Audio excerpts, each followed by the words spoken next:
Welcome back to the Veteran Teacher Files. I'm your host, the Dragon Lady. So, a kid throws something in class. The teacher asks him to go pick it up. There's a bit of a back and forth. Then the kid gets all up in this man's face and calls him a stupid mother. And nothing happens. That's the episode. Let me back up and tell you how we got here. So, middle school teacher. Tall guy, not big guy, just his frame fits his body. Just an average guy. And he's standing in the doorway. The kid throws something or sees something flying, and man asks him to pick it up. And like I said, the back and forth, he gets up in his face. Now, eventually, admin does come, and he does take the student from the room down the hallway and does the whole thing, right? Now, what gets me is I see that kid, and I don't know if it's the next period or if it's been 2 periods later, but it's still like pretty recent in my opinion. I'm walking down the hall, the doorway's open, and he's laughing. He's having a good old time in whatever next period or third period or whatever period this is. Nothing happened in between. There wasn't a consequence. He had us talking to, and that was pretty much it.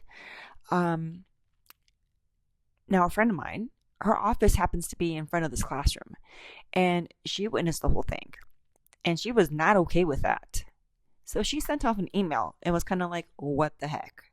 Where's the follow-up? Where's the admin? What's going on here? And someone did follow up with her to ask her what she had seen at the end of the day, and said that they would talk to whatever admin was in charge to give out a consequence. And it was just like, what? Now, my friend, she's taller than me. So she's a good, 5'7" or something.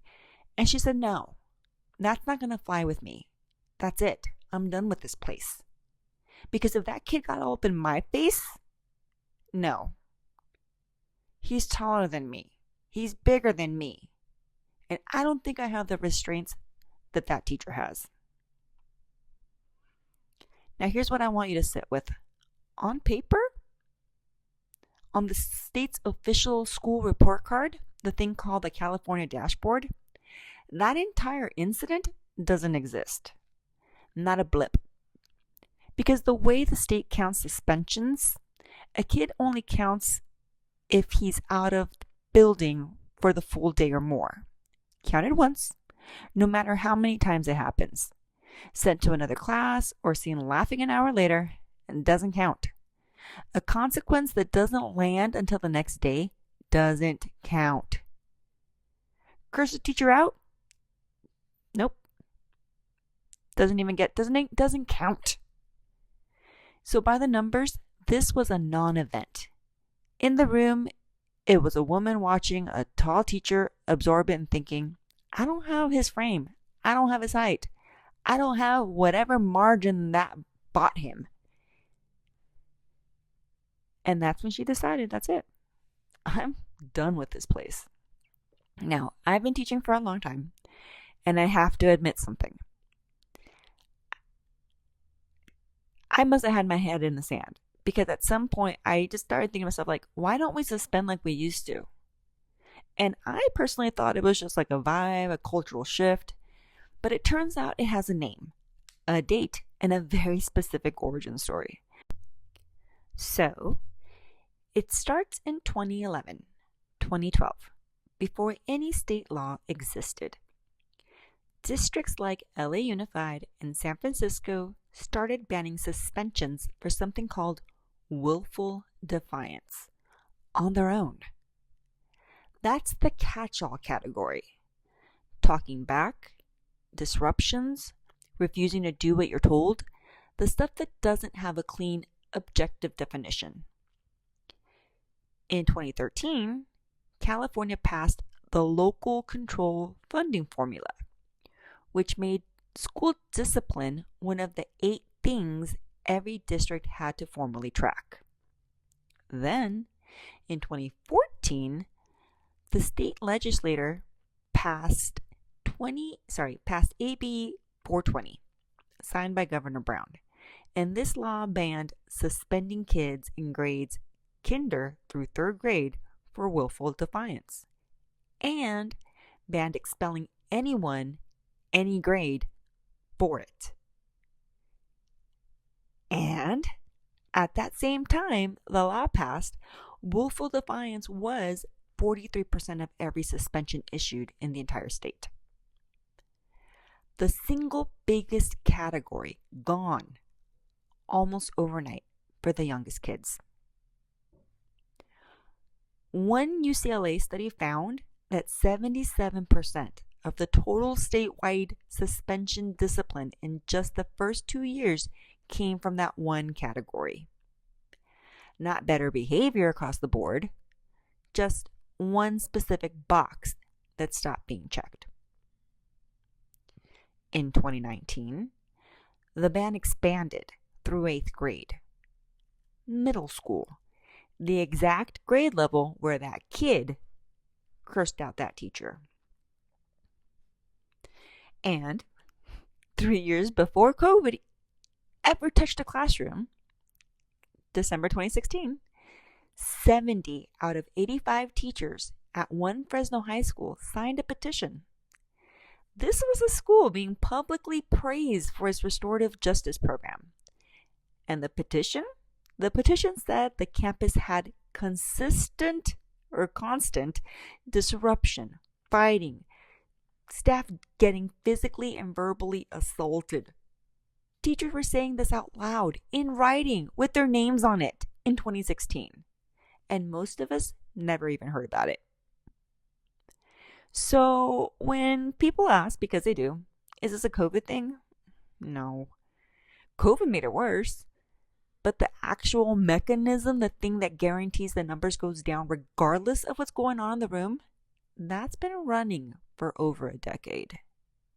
And then, in 2017, California rolled out the dashboard, which put suspensions on an official color-coded scorecard tied to state interventions.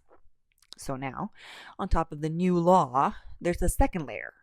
Districts have the direct incentive to keep that number low because a red suspension rating brings scrutiny they don't want. So here's what I keep coming back to. This isn't really about one kid and one incident, or one teacher deciding that she's had enough, or one coach saying, yeah, I'm done with this. It's the reputation. Because we know these kids.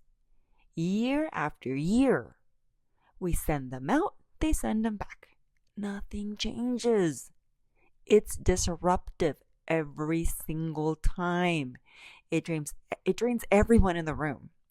And this is the part that gets me. I'm not even sure if the kids are learning anything anymore. Because that's the piece nobody put on the dashboard. There's a number for, did suspensions go down?